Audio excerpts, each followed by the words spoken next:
జయ గురుదత్త శ్రీ గురుదత్త ఛానల్కి స్వాగతం అండి.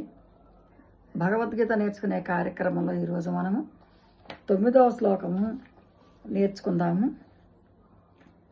ధ్యానావస్థిత తద్గతేన మనసా పశ్యంతి యం యోగినః యస్యాంతం న విదుసురాసురగణాః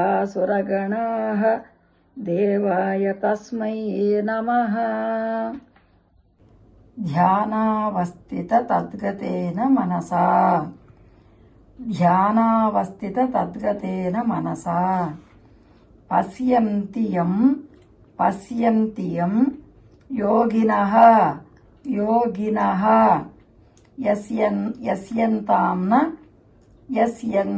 న విదుసురాసురగణాః దేవాయ తస్మై నమః.